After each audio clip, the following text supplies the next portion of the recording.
At 6, the scene outside Tallahassee City Hall right now. City leaders and activists are calling for action after a strong show of force from Tallahassee police responding to a protest over the weekend.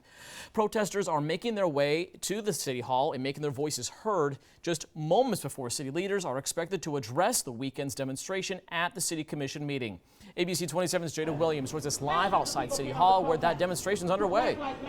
For community control of the police.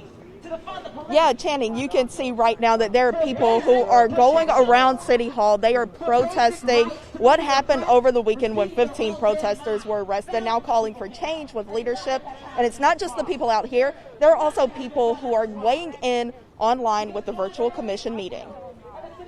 Good trouble means sometimes you have to get in trouble to do the right thing. For Barbara Devane, the Tallahassee protesters arrested Saturday remind her of protests past.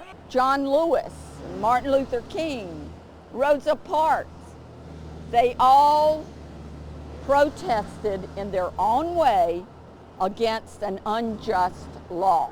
Once hitting the pavement herself, I was there in the 60s and the 70s as a young teacher. And we got to be here now, in the present. She let us speak out today, bringing community groups together to call for change in the capital city. We have failed to listen, we have failed to communicate, we have failed to speak up, and we have failed to act. Varying voices calling for issues such as a stronger Citizens Review Board, charges dropped against the protesters, and resignations. Just hours later, protesters returned to City Hall, furthering that call. We've got a big job ahead of us.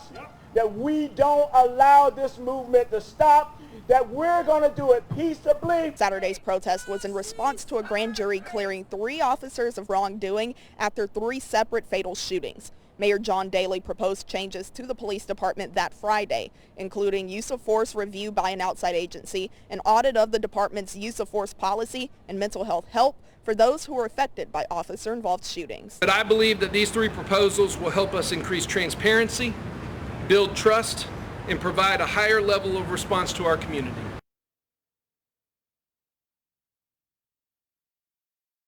Mentioned earlier, while these protesters are out here marching for the changes that they're calling for, the city commissioners are meeting right now. The police chief is also expected to talk about a public safety update in that meeting. Reporting live from City Hall, JADA Williams, ABC 27.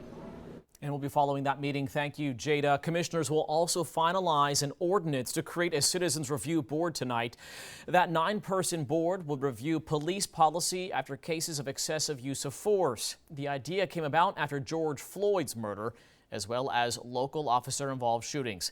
People against the board say they want the members to have more power, like the ability to subpoena, hire, and fire. Still, others say it's a great start for accountability.